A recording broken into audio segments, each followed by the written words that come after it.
Hello. Oh, see, I didn't even realize when it came on, I was about to take a bite of my cookie and this little peanut butter, my little treat. I actually had salad and beet smoothie and actually having a cookie for dessert. Don't know if that's good. But one of them is a kashi cookie, so it's kind of supposed to be more natural oatmeal, but the other one is peanut butter and chocolate chips. So, and they're warm, so that's why I wanted to eat them while they were warm. You can enjoy them. So hello, I am on time today. I already put up the stuff on Turner's Church. I've been doing this every day, so now I just go, we are live, join us. If they really want to find the links out, it's all in, the information is there on the event. So I've just decided to start doing that. And people will show up if they want to show up. And it's on there. So welcome. And today, I even have the topic up on the day 9. And this is day 9. Isn't that great? We're just chugging along, doing this thing, and I'm liking it and getting better. Still trying to find a way to have this at a kind of a good level. So I have a little box. I have a tripod, but this is a laptop tablet, the Surface Pro 4, which I love. Maybe I'll do a review on that when I'm done doing this. Not this today, but, to talk about the Surface Pro. If you haven't seen it on YouTube, you should check it out. I can give you my review from somebody who knows computers, but is not all the way, technical geek and gonna get all megahertz and all that stuff with you about it. But we'll just tell you the functionality for the things I do, which is more along the lines of using Microsoft, various social medias, some of the business things I do on here as well. Most of what am I saying? Some. It'll be my primary when I'm not using my big laptop. But I'd like to get a whole setup in a home office. That's kind of my next goal. Speaking of which, what will we be putting in the station, right in the boom boom room today? I got 4 things in there. I already know what my 5th thing is going to be, actually, but I'll put it here and I'll wait to share it until I get going a little bit more. So today is day 9. We are going to do the review, start with the review for Javon's topic today. They are on day 19, and I will be so glad when this 21 days of horniness is over, because I have been committed to watching it and staying with it for this 21 days. But my God, I am so over the sex analogies. As I said yesterday, I think it's good, but it's one of those things. So I'm going to pop off for 1 minute, but it'll still be running. So, people who come back on and see that it's blank, they'll know I'm here, but I'm not here. So I'm going to pop off for a minute, but I'll be right back.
Yes, it would be wise to do a bathroom break beforehand. So don't have to pop off and pop on again. I don't even think that was a whole minute. I think that was probably a good 45 seconds. So, okay, so today we will be talking about Day 9 / day 19 for Javon's Bubbles and Bears class, 21 Day of Horniness. Today's topic with Javon was new sex is the best sex. Is that true, first and foremost, in terms of real life? Because, of course, he gives a whole lot of real life examples. Wow, I think I got it.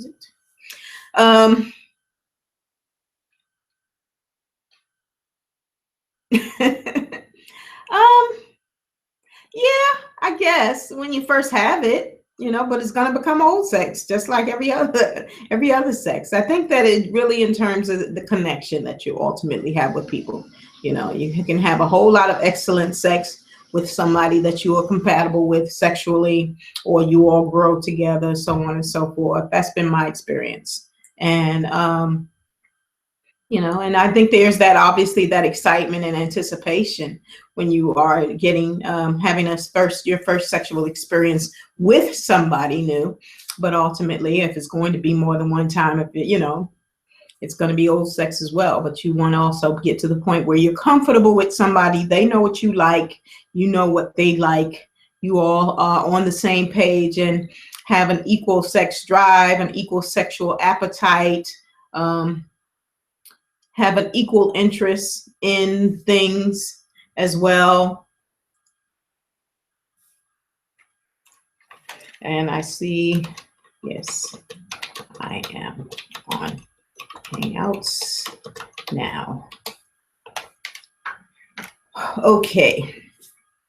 Yeah, so all of those things kind of come into play with sexual behavior, healthy sexual behavior as well. Because I think as I've been speaking about this, the one thing that I did like in terms of liking this, or using the analogy, likening it to an orgasm in terms of the amount of feeling that you're going to have. That's the law of attraction side, to feel those things that you want and put it at something that is a top emotion, which would be something like an orgasm, which is one of the highest feelings certainly you can feel. Happiness, elation, euphoria. When you're just like, it has been amazing. And sometimes you also can get it on some particular workouts. Some people may not have gotten it then, but I know swimming, which is something stereotypically that you don't believe Black people actually do, when we are, again,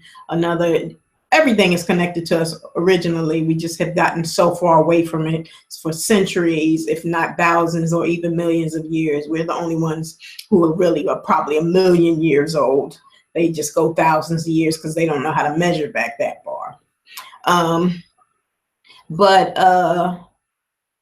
But in terms of really finding that feeling, that feeling of exhilaration and, orgasmic is probably the best way to describe it, especially if you unfortunately have been one of those people who hasn't had a lot of experience with having those ultimate happy feelings, or haven't had them for a long time, to know that kind of joy and that exhilaration, and really just trying to get back to it. As a matter of fact, it should be one of your goals. I think I'm going to put that on my boom boom room list while I'm thinking about it, because I think it should be there, that ultimate feeling of, exhilaration and that type of stuff. So I won't put it here. I just put that I want to put it.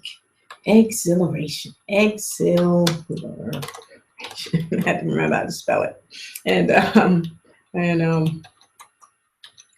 just in terms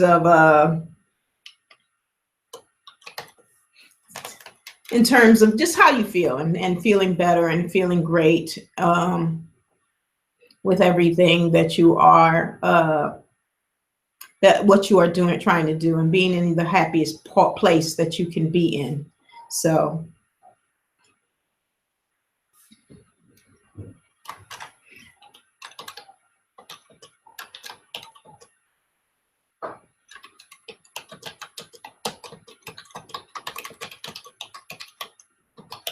yes, I'm writing to the chat box, but I said I would stop kind of talking because people may see this later.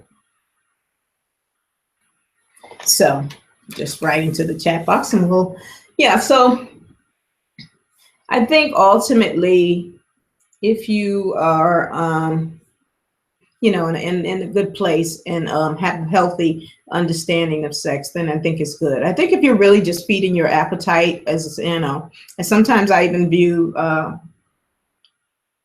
Javon's braggadociousness about, you know, sleeping with thousands of women and, you know, being very proud of that story. You know, I'm not impressed in general. And, you know, he may have his views on that, you know, but I think that it's also a situation where you, you know, it's a lot of, you know, you are feeding your appetite. And a lot of times, sometimes it is just kind of needing to feed a particular appetite and not necessarily about the connection that you have with the other person. And that's not a good thing either, you know. And as we continue to learn about vibration and about attraction and all those types of things, those are the things that you know, learn about yourself and what your needs are. We have something in psychology. I don't refer to it a whole lot. Maybe I will and maybe I won't. Sometimes I'm just like, well, what, you know, the way I learned it in my predominantly white institution, PWI, and Maslow's hierarchies of needs. And I can't even recall all of them, but I think security or safety or something to that effect was one of them. And it's just one of those things where you are realizing that it, so I'm wondering if I saw somebody jump on and jump off. So that's why I'm looking at one box and looking here. So, you know, it's just one of those things. And I think, again, as we are conditioned in the world, men are conditioned a particular way and women are conditioned in a particular way. And I think that it has its equal set of deficits. But I think that when you are, you know, kind of programmed to feed your sexual appetite because it's and blame it on testosterone and blame it on masculinity and patriarchal, definitely when it starts to get worse and get in the area of being patriarchal and paternal, that's just the sick, creepy stuff that we are kind of seeing manifested in the world. We don't talk about masculine energy, which is another huge thing that we are seeing manifested in the world. That's why I don't think that the men are the leaders or the chosen ones, because we kind of see how masculine energy manifests itself. But that's a whole nother discussion that a whole lot of people don't want to have. I think I know I'll be talking about it at some point. I don't know if it'll be today, but it's just an interesting way to think about things, especially as we continue to try to connect the dots for us as Africans having an experience in America or anywhere in the world and trying to get back to what our origins, because not only are we the original people, but we are also the people whose origins have been most devastated and destroyed and co-opted and altered. Just you know, a lot of those types of things that have happened to us where we have to connect the dots and put the puzzle pieces together. That's why very much so we kind of have to continue to be creating a history in the present and in a history in moving forward, and not in you know, necessarily going backwards or saying we have to get back to, because we don't really have a back to. And I think that that's something that we continue to be a little bit disingenuous about, that we have something to go back to when in fact that is not necessarily as accurate as it could be. Let me grab my chapstick, because my chapstick and lip gloss.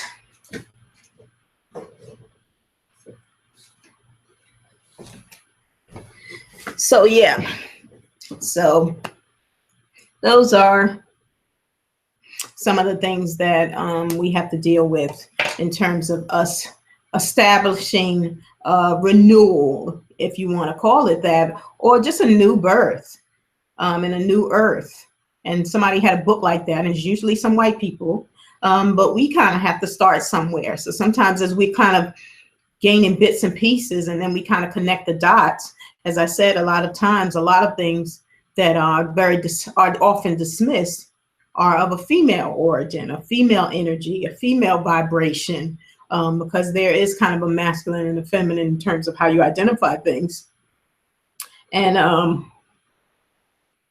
And it's often dismissed because of that, because this is how the world has been conditioning us now for several centuries. I guess once the men got power, because I believe ultimately in the way that it seems to be showing itself, if we looked at things rationally and logically, is that a lot of things started in the feminine as opposed to in the masculine. But because of that, people, when they discover, oh, this is, you know, kind of some feminine origin, energy, blah, blah, blah, they ignore that, and then they go on and continue to start creating their stories. Bible is a very perfect example of that, where the Bible comes across as extremely masculine, and you can see that. You know, somebody obviously wanted to leave women out of the equation and out of the origins of creation, which is absurd. Did you just hear what I said? Leave women out of the origins of creation. So, okay, hold on.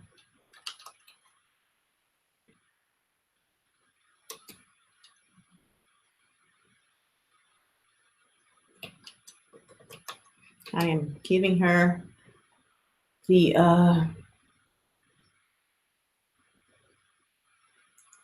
link.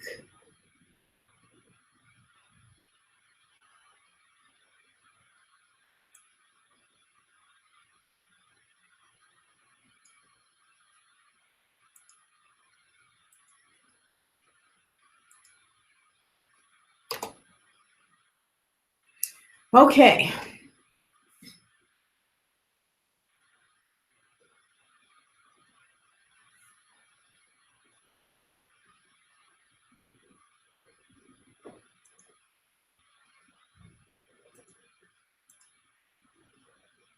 All right.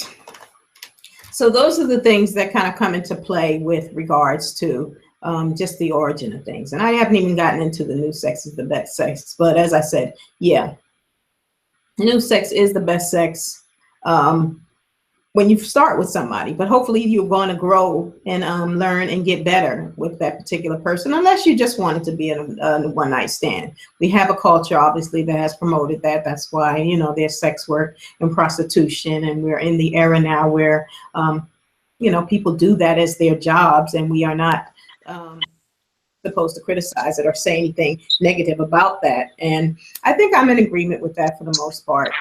You know, people live and do what they're going to do. So, that being the case. Hey, Kim. Hey, Miss Veronica, how are you? I'm fine. What happened there? Were you not just seeing the link that was on the page, or was it just a problem with it? I tried to get on YouTube and it wouldn't let me on. I don't know why, and I wasn't able to get on into any of the Google Hangouts. So I don't know. I don't know what was going on.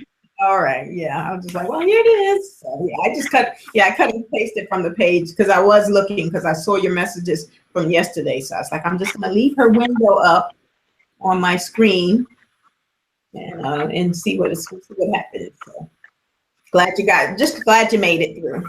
I am too. Thank you for being here. No So I was just going over Javon's lesson for today. He just had it was a long lesson, 2 hours, and I actually did watch all of it. It was really because he's been doing some studio work. So they've been having people sleep over their house. So whenever they have people sleep over the house, him and Chris do lay in bed with the laptop and just do a kind of a Q&A. But it ends up being a whole nother lesson because, of course, it's Javon. So, and it just goes very long. But anyway, the topic of it was new sex is the best sex. And obviously kind of that part is obvious in the sense that he was just saying something new every single time, and at least in one of the contexts that he used, is that that's just the best sex. That's, when you have something new and you're not with the same person all the time, which I don't agree with in real life. But then there's supposed to be some analogy with it as well. He started off talking about everything you ever wanted. I wrote it down this time. Everything that you ever wanted has been given to you. I don't know if you've heard the song. I did. I love that song. Yeah. And he was supposed to put it on, like I said, on iTunes, but now you can just email him apparently. I don't know if they're eventually going to put it on iTunes, but you can just email him and he'll send it to you. But yeah, it's a really great song, and the remix has been really good. I often sing along when they play it as well. So that's been so that's been funny. But he was talking about it, we were saying, will we stay in the will be given to me? And he says everything you ever wanted has been given to you. And I agree with that too, in terms of changing the terminology. It's just that we have to be more invested in manifesting and believing that we are able to manifest, that we have that power to manifest. And I saw somebody on Facebook share, and I don't know if it was going to be a real show or what it was, but it was like this Black mom, and she was with her son, and you could see that she had just was a tremendous encouragement to him, and just showing him that he could do anything he wanted to do, and was always kind of encouraging him to use his mind. And he started being able to do things with his mind, move things. And I saw somebody share it. I had seen it before, but then I think somebody within Turner's Church or within Javon's class shared it as well, to just kind of show that the boy actually started being able to have psychic ability, because he just believed in himself so much that he started being able to, first started with something simple as being able to move his cereal around. And then I guess by the time it got to something different, he was able to, fly, or, just enhance his superpowers. And I believe actually in that, in terms of what the mind is able to do. But I think we've just been beat down quite a bit, and we don't even believe sometimes even in the simplest things. We worried about if we're going to be able to come up with the rent. So a lot of times just with that, it's hard for us to think of something as supernatural, for lack of a better term, as being able to move things with our mind and to produce things just by saying it and stuff. So I didn't know if you wanted to say something. I was just pausing. I think that is I was watching a video, once again, with Dr. Boyce Watkins, and how he was talking about putting the limitations on your children. Even if we have been limited as children and adults, it's up to us to try to change that mindset and retrain our minds, and to make sure that our children don't follow that same routine. Like for my 12-year-old, what I'm doing is, when I grew up, it was either work, to go to school, or something. But I didn't have so much as a push for owning my own business. I mean, we talked about it, but it wasn't like a serious, like, oh yeah, you can really have your own business. This is what we're going to do to try to set you up with your own business. Especially with that being in our family, we have that in our family as far as owning our own. So with my child, what I plan on doing with her is, you can own your own business. I'm telling her, like, look, go to school, get the skills that you need to get to be a graphic designer, to be in fashion. If that's what you want to do, you don't have any limitations. But I'm teaching her a whole different way from, okay, if somebody could have spoke to me in a totally different way to get it, I'm speaking to her like in that way, so that she can manifest, so she won't have to struggle. And I tell her all the time, you don't have to struggle like I did. So I tell her, get your grades, play that double bass, because she's doing the double bass. And I don't see too many African girls or too many African women playing the double bass. I'm like, that's your ticket. That is your ticket to get what you need. So just training their mind to take the limitations off of them and letting them find themselves. Yeah. I agree with that. And I think we kind of, maybe earlier, I think we spoke about that in terms of just kind of talking to them differently, just based on a lot of times what you've experienced. Yeah, as you said, where somebody else didn't encourage you. So hopefully you learn from those flawed adults who thought they might have been doing the best. That's also oftentimes what they say. Well, we did the best we could. A lot of times you didn't do the best you could. You kind of gave recycled misinformation, and you recycled your Mm-hmm. fears, and you recycled a lot of sometimes bad behavior, misinformation, your fears, all of those types of things, and you kind of transferred them onto or projected them onto your child. And I think people tend to do that a lot more often than they should, where they just Well, I had a situation earlier today, and it really upset me. I was crying about it. I had a very down moment about it. I was just like, so just because you don't believe in certain things, like you're gonna tell me, oh, basically, oh, that's just a dream. Like you're not capable of doing that. I'm just like, who are you to tell me what I'm not capable of doing? Mhm. No, see, that's your problem. You want to believe what you want to believe in, but when it comes to me, oh no, Kim can't do that, or you know, it was just very disheartening, and Mhm. I'm just I was like, no, that's why I don't want my daughter to go through that. Like, for an adult to tell her, no, you can't do that, or you're not capable of doing that. Mhm. No, you're capable of doing anything that you put your mind to do. Yeah. And you already know, and you're learning. You can't even let people who are there to just kind of tell you what you can't do are just the people that you don't even want to share your dreams with. You can't share it with everybody, because No. people are just going to be that way, where they're going to be like, oh, you can't do this, you can't do that. I remember Tyler Perry, and there's another person, kind of love him or hate him for some people. I like Tyler Perry for the most part, but he was just saying, when he was going back and forth with his mom, um, years ago, and he was like, look, we don't have to be in this situation, we don't have to do this thing. And she just kind of looked him in the eye, and she was like, you'll never get out.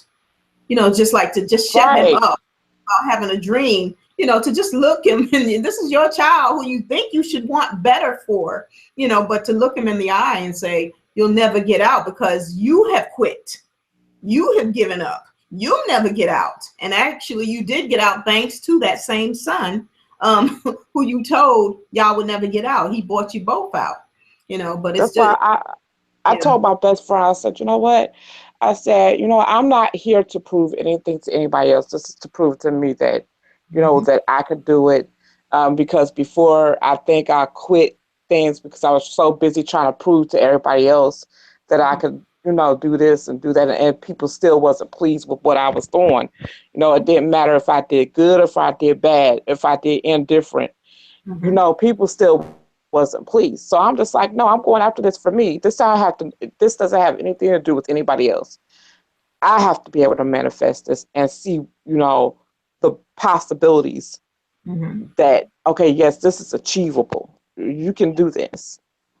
Yeah, and I think that's two of the things that I definitely agree with Javon when he was talking about obviously being selfish. Sometimes when he says the fuck your feelings, he's all over the place. But a lot of times, in terms of when you have to be selfish with regard to other people, and you are trying to focus on your thing, you really do have to be selfish, and also you have to embrace your inner scumbag. Where a lot of times, and I think this is definitely something women do a lot of times, where we will put ourselves to the back burner for everybody else. And Mm-hmm. but when you start to embrace your inner scumbag and be on your fuck your feelings at the same time, then you're not going to do that. You have to put yourself first. And I think it was either him said he said it, or somebody else, when they were talking about how when you're on a plane and they tell you to put your face mask on, your oxygen mask, if something happens, put yours on first and then take care of like a child, or if you can help somebody else around you, but first take care of you, because what good are you going to be if you pass out?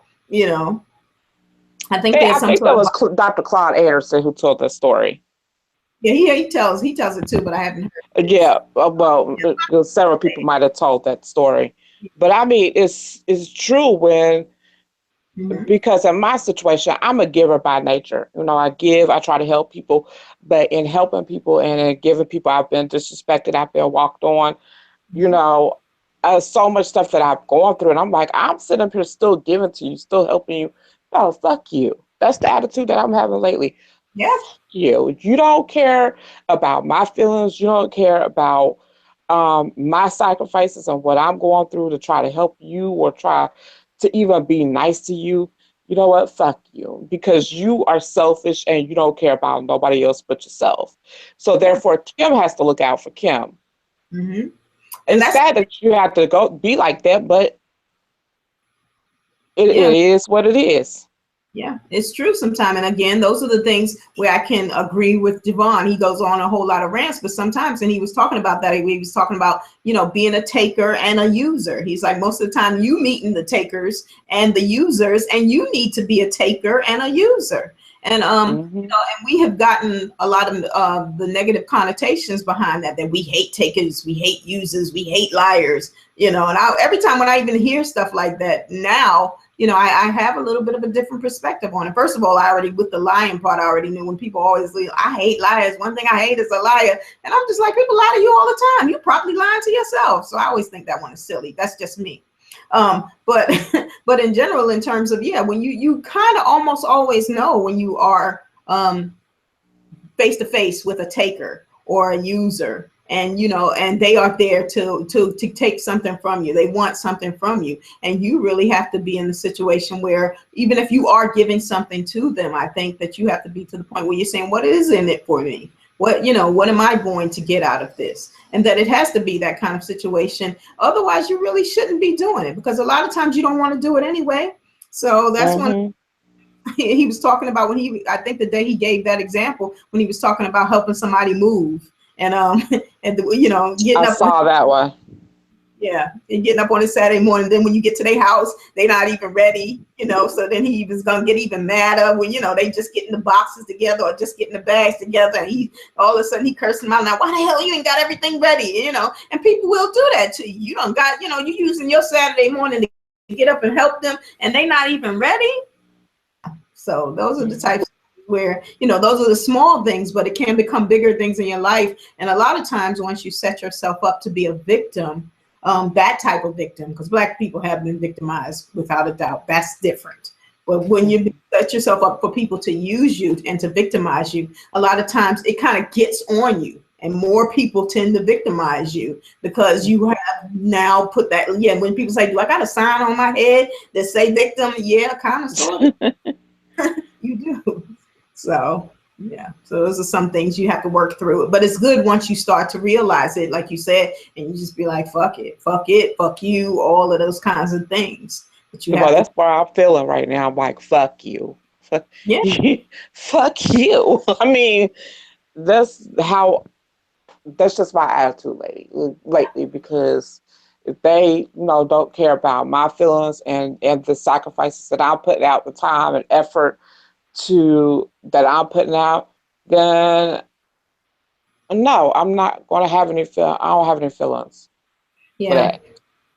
I remember a story. I have a million stories, but now I'm trying to start changing the names and the dynamics and stuff, because I do kind of come out of counseling and psychotherapy. But I remember a story of a woman, and she had borrowed $10,000 from a friend who, you know, had to come into some inheritance money. And because, you know, where she was at the time, the friend was like, okay, well, I'll just lend it to you. Loan being the key word. But when she took the money, literally, you know, she's telling the story, the person who owed the money and took the 10,000, literally when she took the money, she knew she wasn't going to pay it back. She was like, oh, she had, you know, so that was the whole thing. From her very first intention, she never intended to pay the money back. And then she was mad. She was mad that the woman was mad that she never intended to pay it back. You know, when the woman was Do just asking, what? That's yeah, crazy. you want to, you know, at least start trying to make, you know, pay me $1,000 a month or something like that. Even when she got back on her feet, you know, and all this types of stuff. And she was just like, you know, maybe whatever the inheritance was, 100,000, maybe more, something like that. She felt like, you know, this 10,000 was a drop in the bucket. It was like, bitch, not to her. This is her money. You know, whatever she says is she wants back. If she said it was a loan, it was a loan. If she ain't say it was a gift, it was a gift. You know, obviously she could have took her to court and all this other stuff, but she was very, very bold about, I don't care. I don't care that she's mad. I don't care, you know, she's not going to get it back. I don't understand why she's acting like that. It was just really, really, but I almost had to be like, well, kind of in a way, not to say that she was right in any way, but apparently I'm like, maybe if She this wasn't.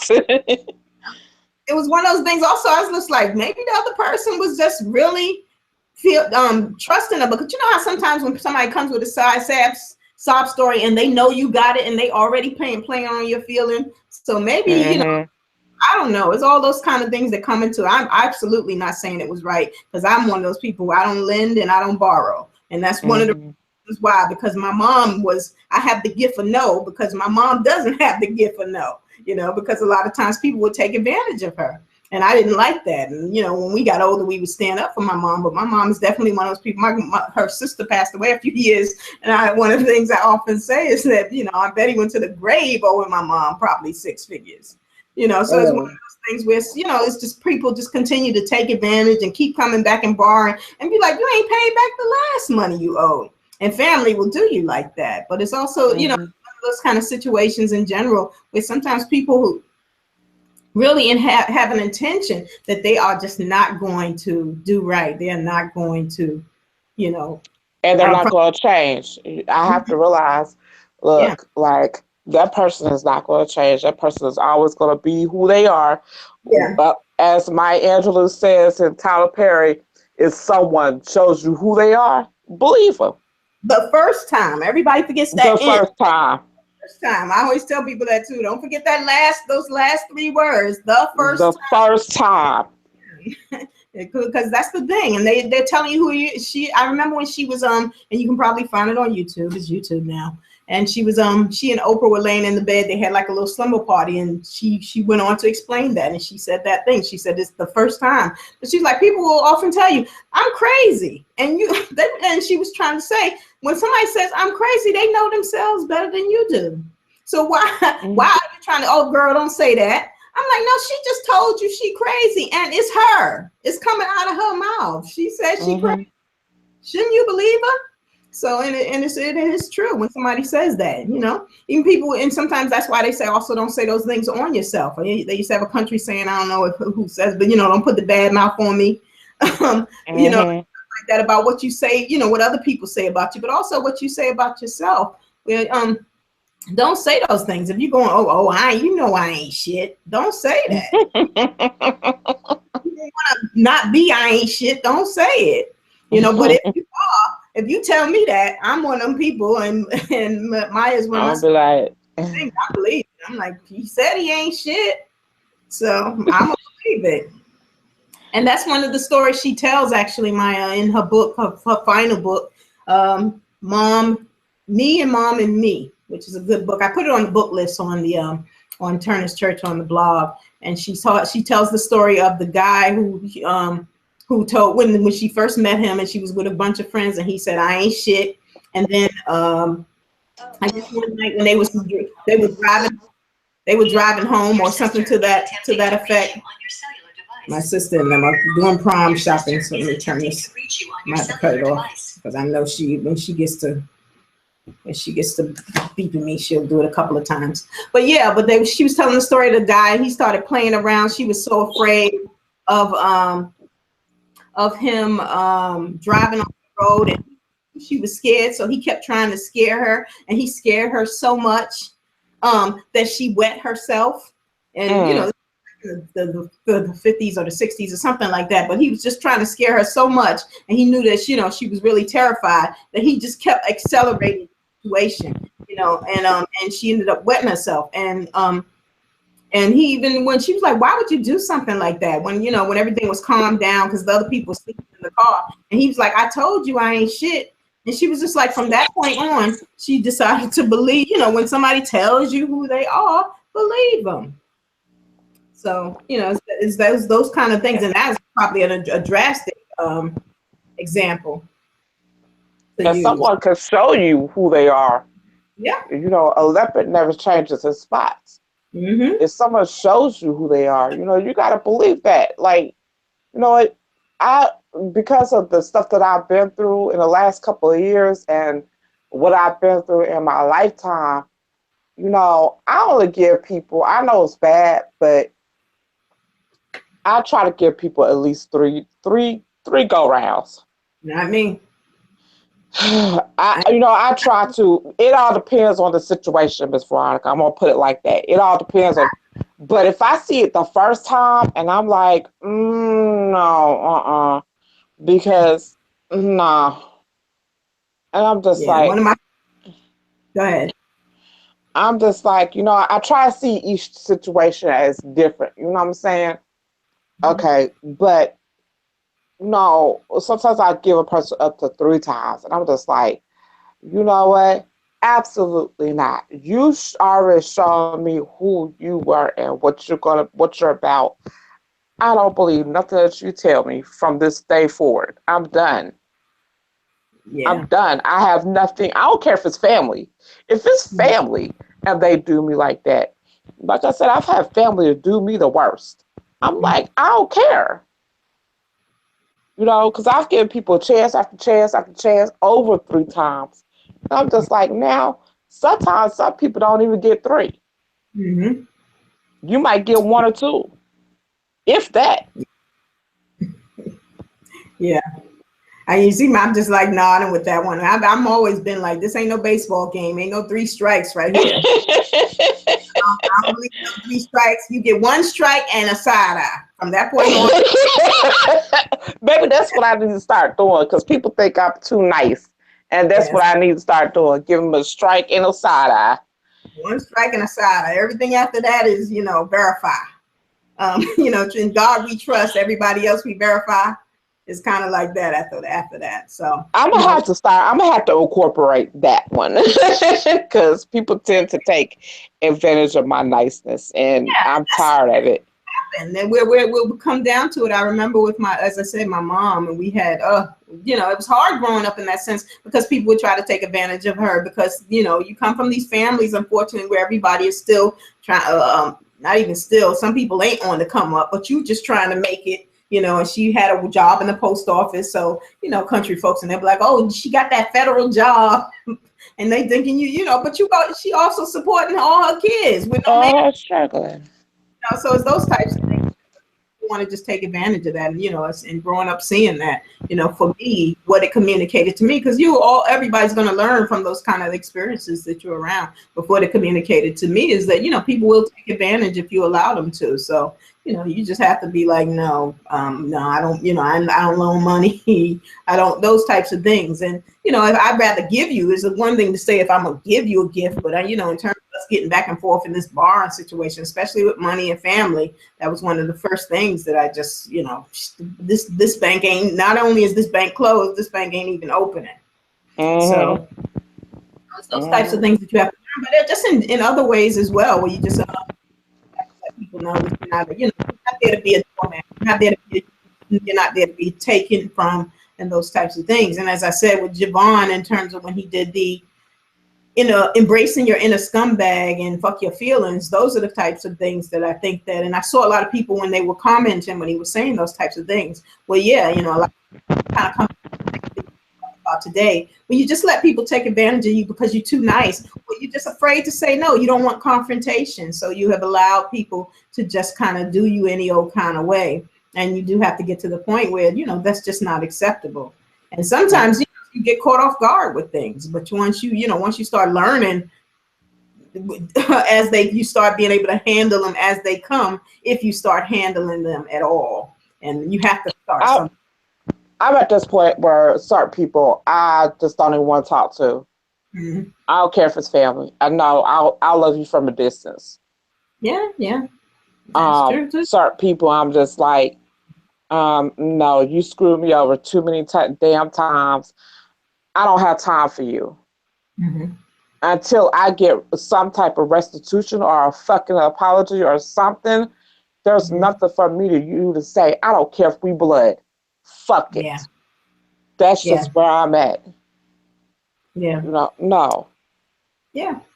And people will just tell you a lot of times, they'd be like, look, I just didn't care, and you hear plenty of stories of that. I'm like, well, why did you do that? Like, why did you rob your whole family? Obviously if you have like people with drug problems or any kind of issue and stuff like that. I remember a wedding video where we're in this day and age now where they just still send in the information and stuff. But the lady, I think it was a Steve Harvey show. It might have been another show, but she was at the wedding of her sister-in-law was getting married. But anyway, the brother of the groom, it was the groom, the bride and the groom, and they had this wedding, and they had asked, I guess, in lieu of gifts to get money.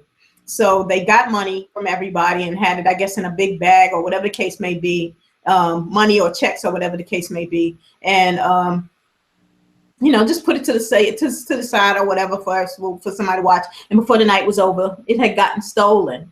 They spent like an hour, basically. You can see them she had the videotape on the hour asking people to give, whoever, this is a wedding, don't do our family like that. Whoever took it, give it back, blah, blah, blah. And the brother was the brother of the groom was the highest, the main one saying, oh, come on, y'all, why y'all doing that? How y'all gonna do something like that? Disrespect my brother and his family like that, stealing whatever. But when she went back through her videotape of the wedding, the girl, I think she was a cousin actually, but when she went back through the videotape of the wedding, she caught the brother stealing the money on the videotape. She actually had it on the tape, and she didn't know, and she was writing in, to ask advice. What should she do? She knows who stole it, and it was the brother of the groom, and she has it on tape. So it was just one of those crazy situations where she didn't know what to do, and but everybody had different views and stuff like that. I think ultimately people were telling her she should tell, and she did. I think she ended up, maybe telling the sister and seeing how the sister would handle it, or the advice was to get them together to tell them that the brother stole the money and those types of things. But you have that kind of stuff going on where people they don't care. Yeah, they just do not care, and they will do it for whatever reason, and just screw you over. And it's sometimes it's psychological thing, but they may not be totally mentally crazy. And I always have to go to my psychology thing, but they will have those what we call psychotic episodes, and where they just really, when the mood hits them, or sometimes for a specific thing, or just that urge in that moment to be just a scumbag. And if this is a bad scumbag, and do something like that, they'll do it. So yeah, well, I have family members like that just don't care. That's just a scumbag, and I basically through with them. It's two main ones that I'm really just through, and I'm just like I said, eventually one of them I will eventually be comfortable enough to share, but right now I'm done. Like when I'm done, I'm done.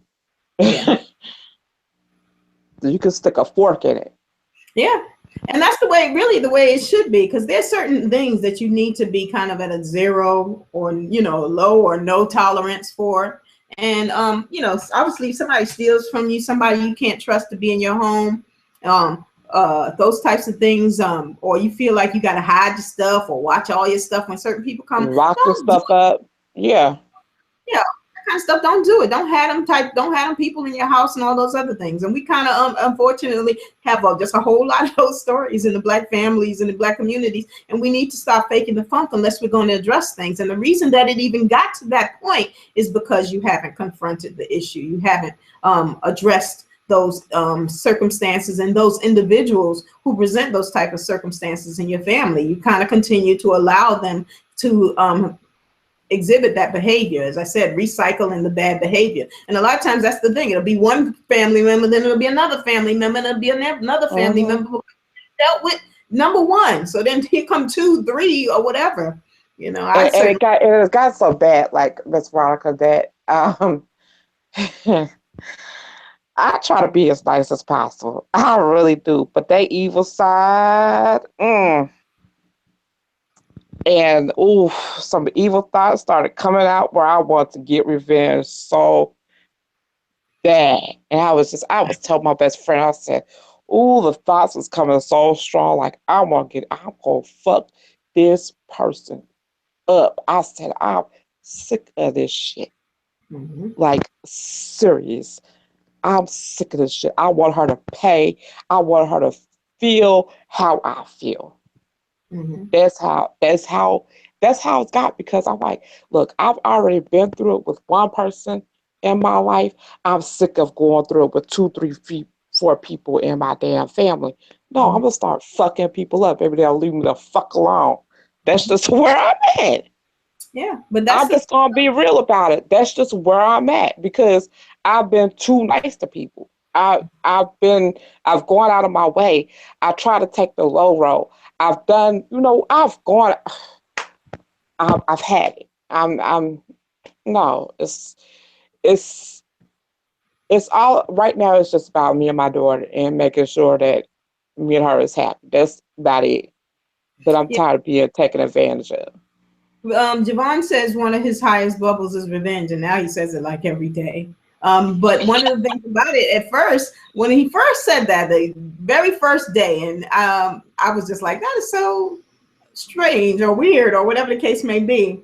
But I had to kind of think about it. I was like, what are some of the things that would come from revenge? You would be determined. You would be more confident. You would be driven, because you are fueled by this revenge that you have. So there are some qualities, I might not call it revenge, but there are some qualities or characteristics that might come out of revenge that are a good thing. You certainly are going to have learned some sort of lesson and had some sort of experience that now is going to fuel you to move in another direction. So, because you might want to show those people. So I don't really necessarily have a problem with revenge. And I also think a lot of times we kind of come again from the biblical and, having those types of backgrounds where we come from, these traditions that we got to have forgiveness and you got to, you can't seek revenge, which is bullshit. And Look, I got 4 cheeks, and even that, you're not gonna slap me and spank me and too many damn times.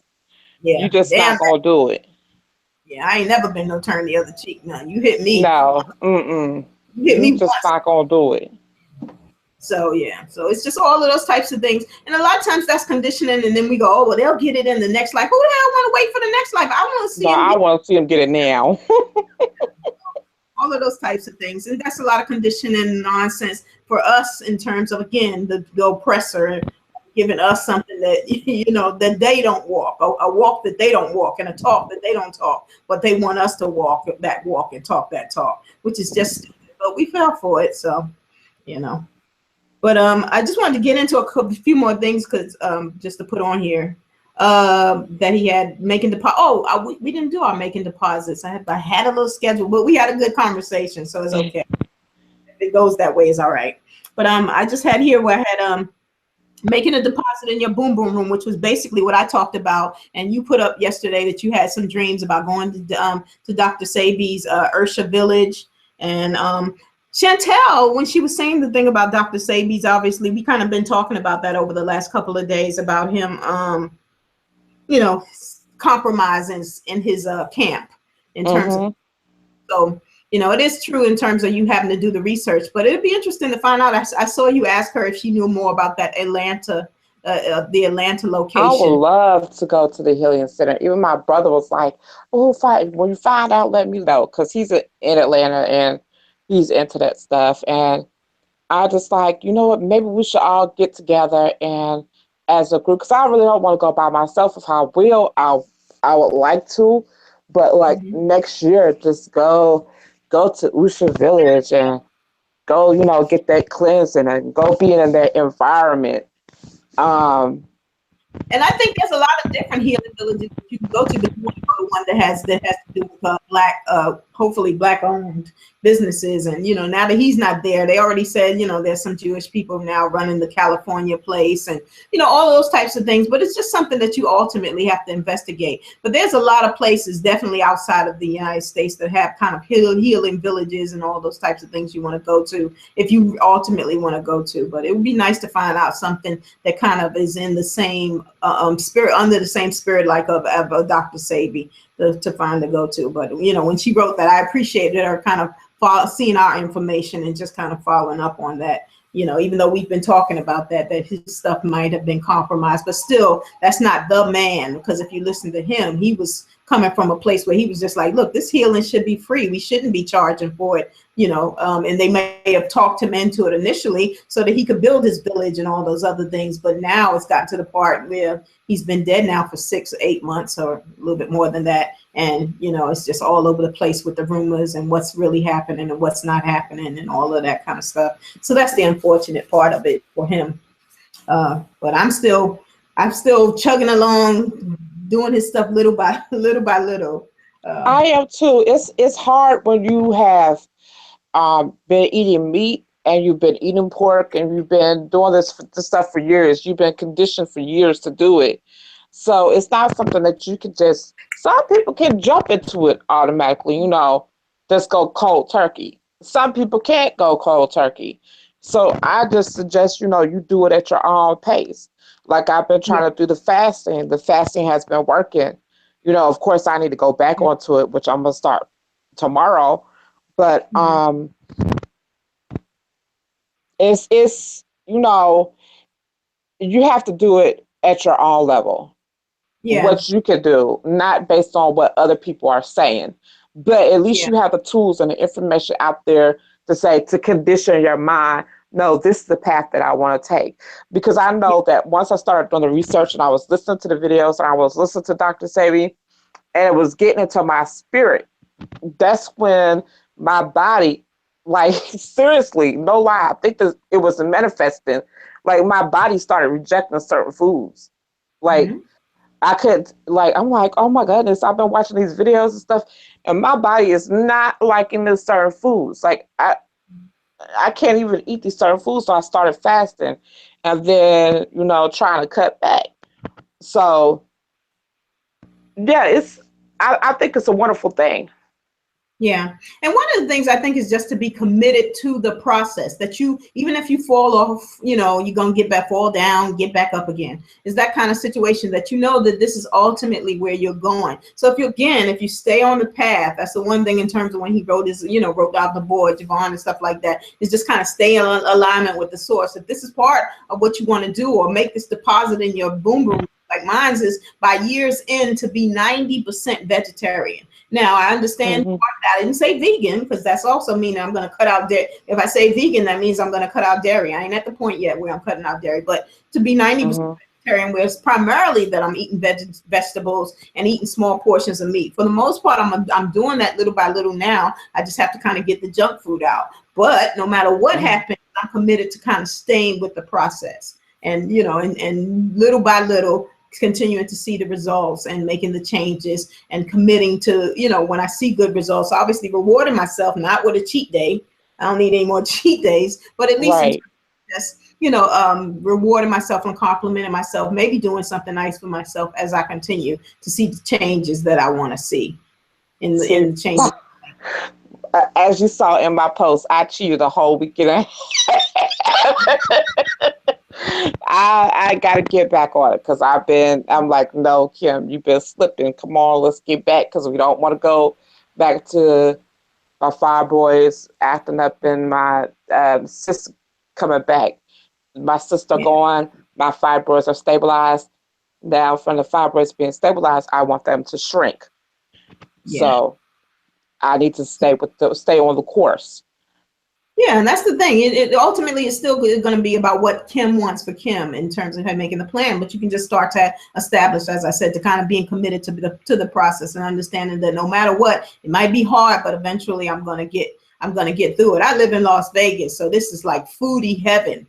This is definitely when you come on vacation, even when my family comes down, it's just like every single thing under the sun. We have this catfish place in the black neighborhood. I don't live in the black neighborhood. I live more in the Hispanic neighborhood and stuff like that. But as soon as my mom came, I was like, we going to the hood, Mom, you know? I was like, they got some good soul food over in the hood. And that's the thing. We had the catfish, like, you know, even she went home on the plane with it, fried catfish. So yeah, my daughter will love it there. She is a true foodie. So this is that kind of place. You name it, you can get it here. Even on where I live, on, you know, it's like every burger, you know, the known burger places, and then some of the more popular for this for the West Coast, like I don't even remember the names. In-N-Out Burger, Five Guys, all those types of places that people We just got a Chick-fil-A out here, those types of things that people like. So, and I don't do fast food. And that was another thing. That was one of the first small steps I took where I was like, okay, I'm not going to do fast food restaurants, but if I have to, if there's emergency, there's no other place around, I will find a Taco Bell. I pick one restaurant that I would go to if I have to do fast food. And most of the time I just pick something off the dollar menu at Taco Bell's, the mini quesadilla, the beef quesadilla, or the chicken quesadilla. That's it. Mm-hmm. Go to any other fast food restaurant, and I got all of them almost literally outside my door. So So you name it, I got it, And I always tell when I first moved out here, they were like, do you have this? Do you have that? I was like, I got everything.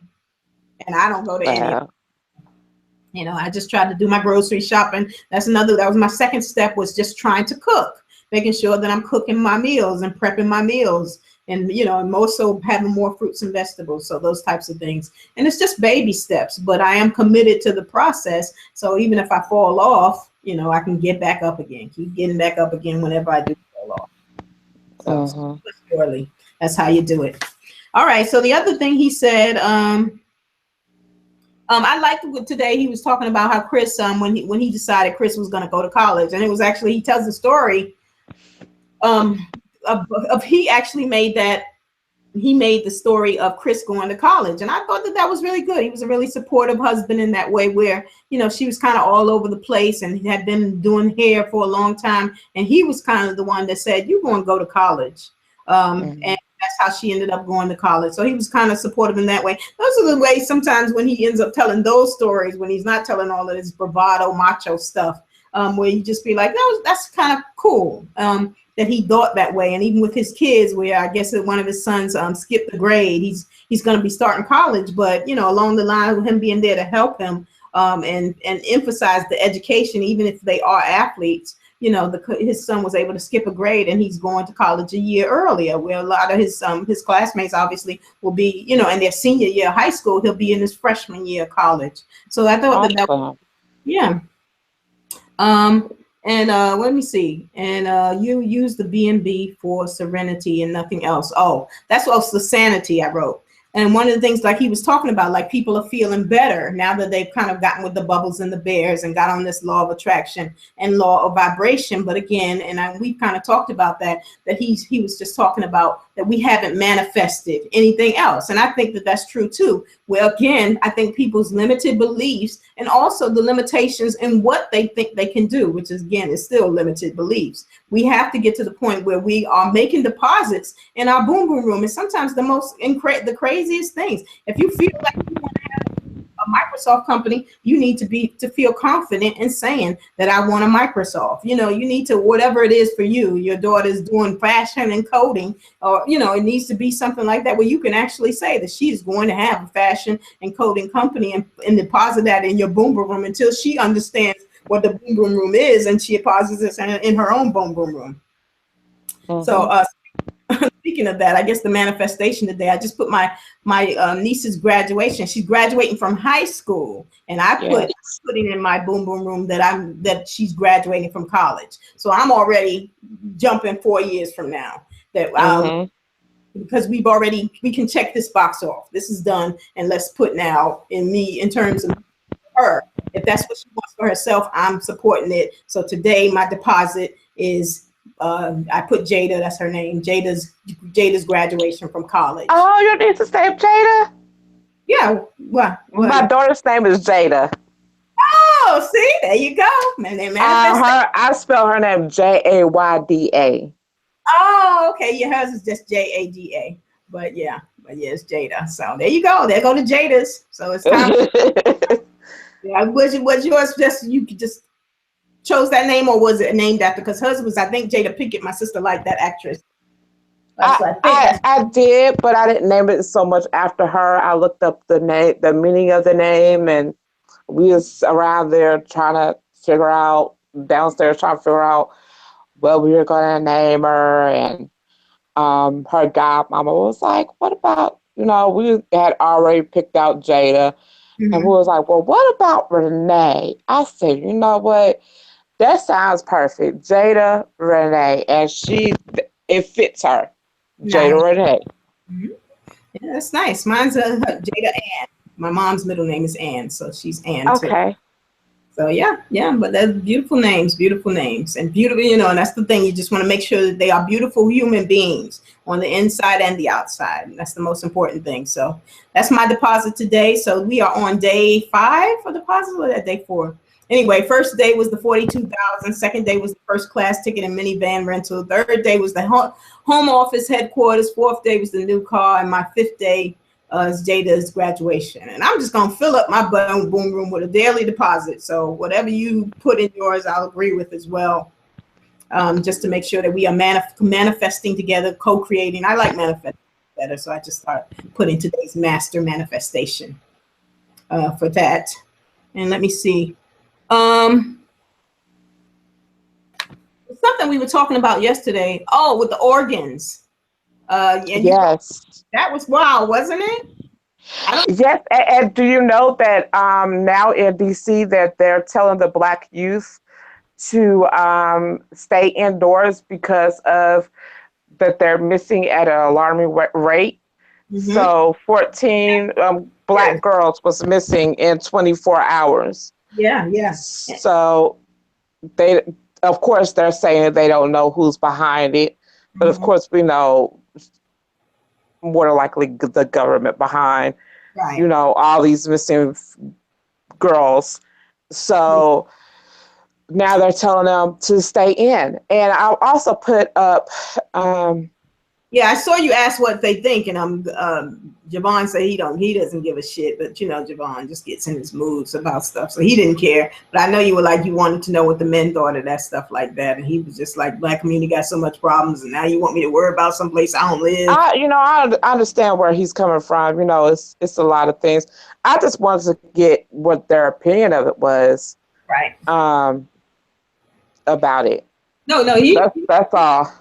Asked that question unless he came on here, and then maybe somebody would say it to you, but I wasn't going to say it there. I'm just saying it here. I care. That's the bottom line. I care, and I think in general, in terms of, it's just another thing for us to be aware about. And the only thing, unfortunately, because we have these laws that are literally written in stone for us in terms of the just us system, these are the type of things, but they're not here to protect and serve us.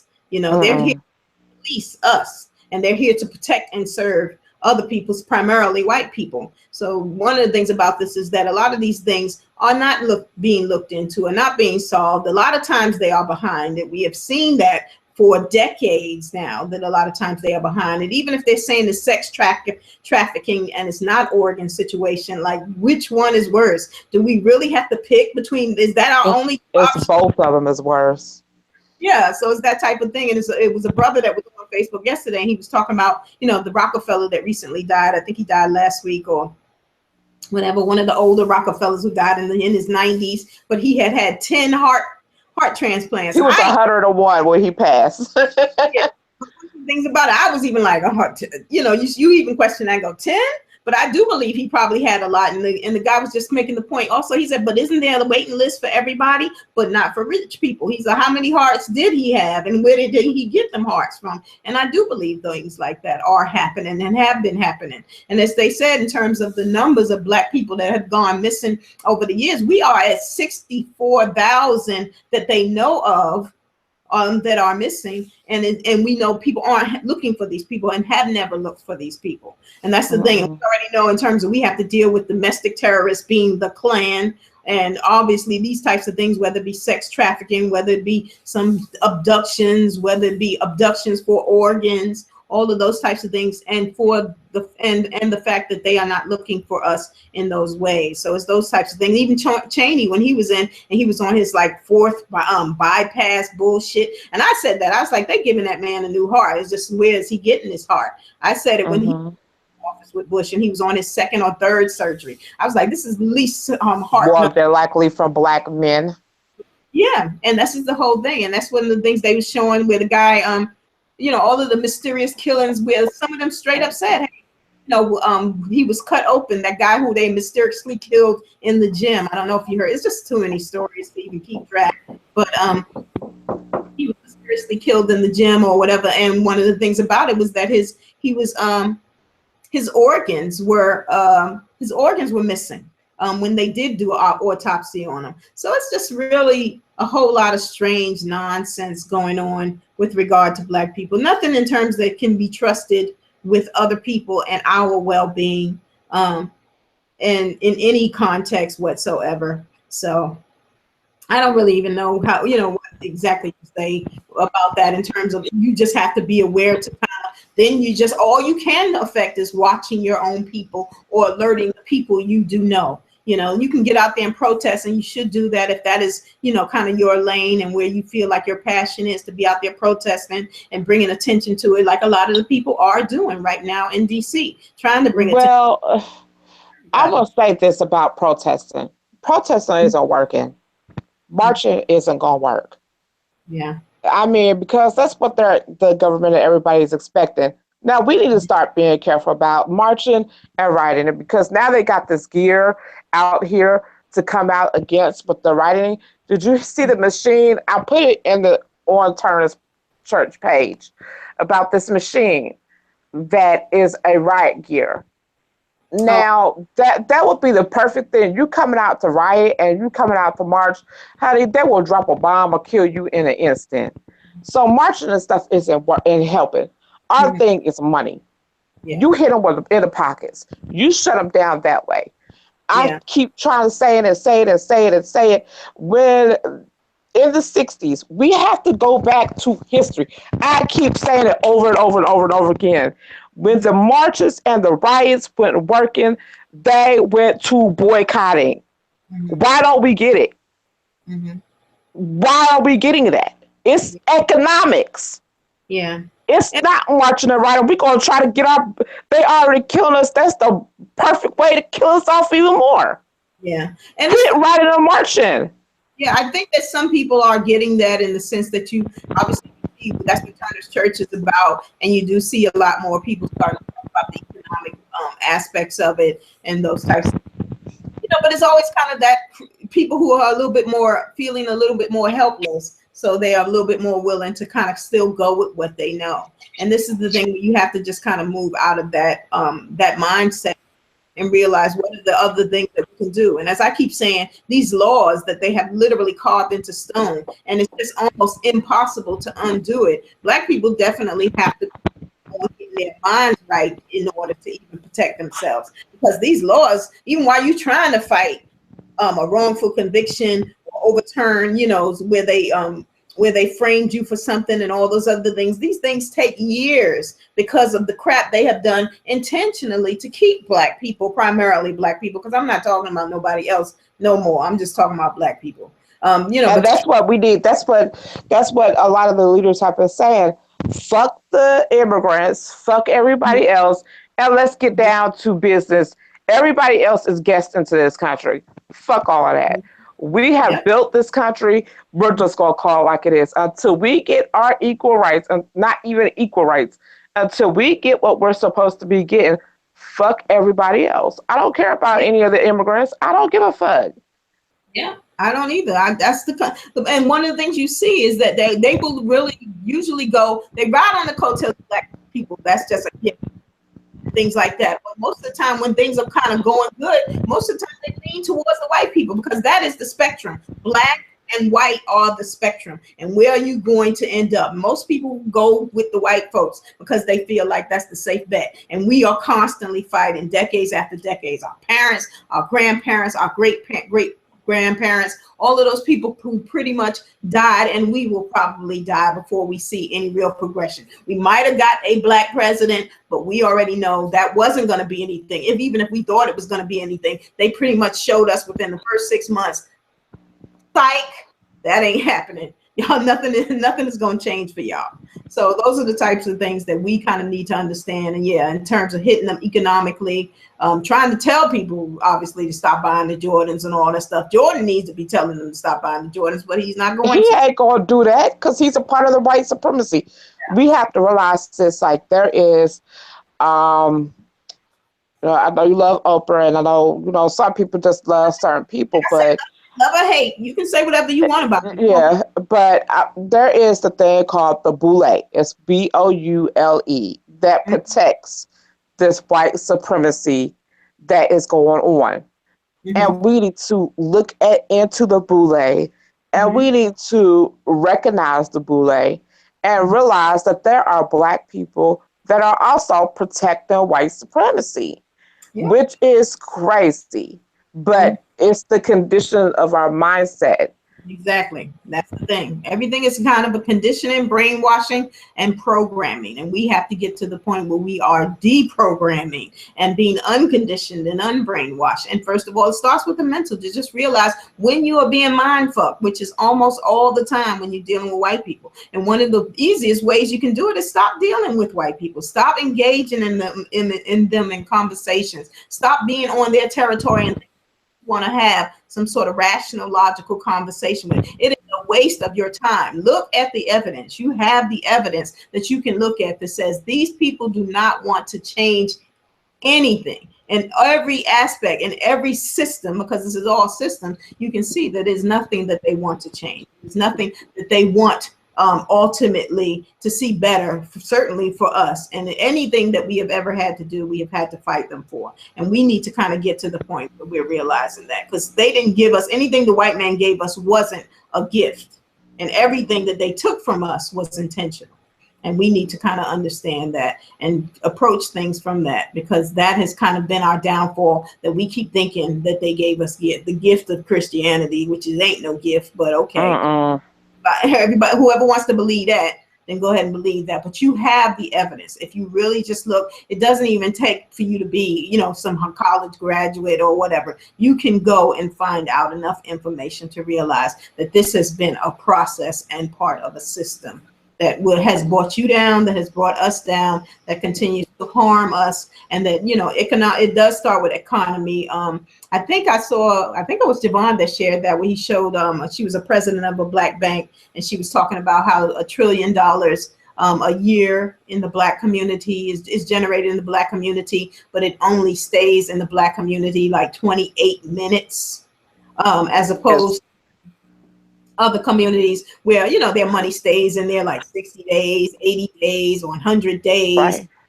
those Well, types of things. that's why we have to start listening to these men that have the wisdom. We need to start listening to Dr. Claude Anderson. We need to start listening to Dr. Boyce Watkins. We need to start listening to Yvette Carnell that has the wisdom.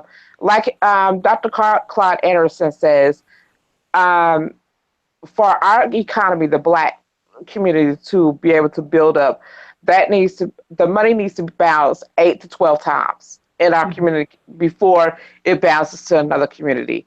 Like, we need to spend in our community before we go out and we spend in somebody else's community.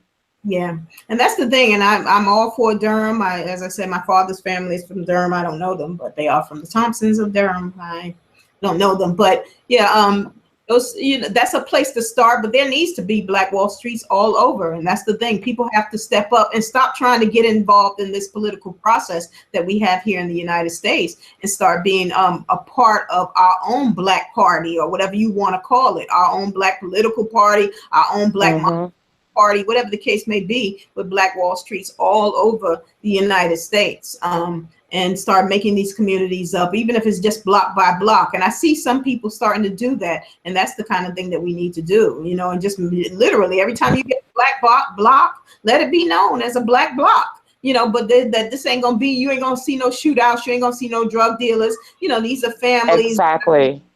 going on, that everybody is networking, and per that block, whatever it is that we're working on together to continue to build out and build out and build out, even if we have to start slowly. But that's where we do have to start. I agree with that. And with Dr. Claude, I have that book on there. I want us to kind of go through the Abraham books, but I think the first book after we get out of the Abraham section would be Dr. Claude's book. It would either be that or Iyanla's book, because I also like the tapping the power within, because I think we still got to deal with this mind thing, and also understanding our We do. I was watching this video, Bomani tours, and I said, "Oh, this is going right back to what Veronica is saying. What all Abraham Hicks is doing is they're taking our stuff. All the energy and stuff is ours. Exactly. It's ours, because they was talking about it in the lecture, and and I posted it on Turner's Church. That's ours. That's not Abraham Hicks. They basically took that on their own and started their own stuff.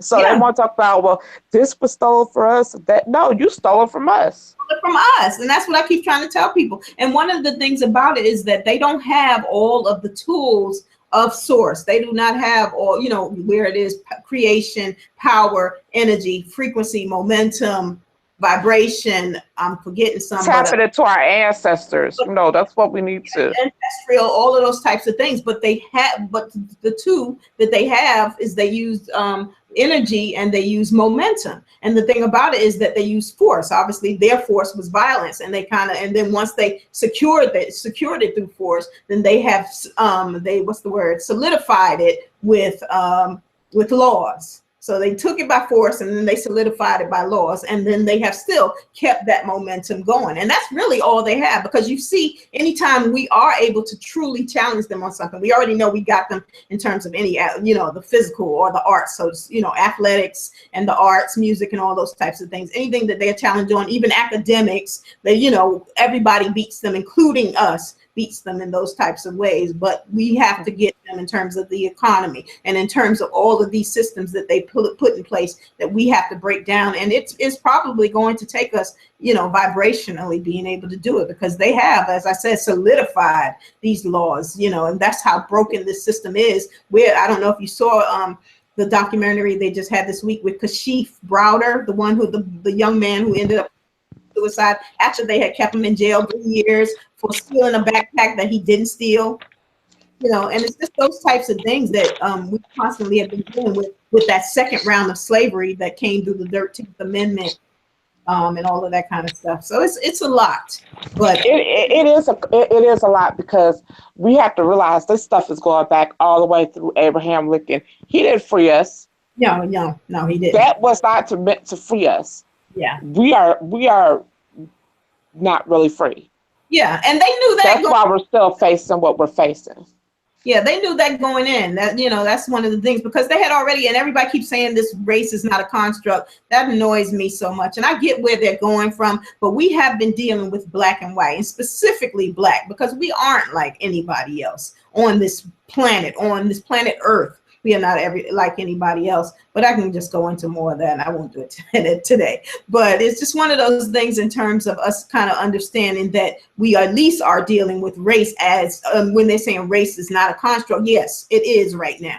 We are dealing with black or anti-blackness worldwide, and that's a particular vibration from the strongest people that everybody's kind of sending this way, again, starting with white momentum. So it can get really intricate, but I'm figuring out right now. I've been thinking about it and writing my little notes, because I'm going to start, as I said, after I do this 21 days, I want to start doing a little bit more focus on law of attraction and law of vibration, the one that we keep ignoring, and talk about those types of things. So I'll be sharing it. It'll be on here.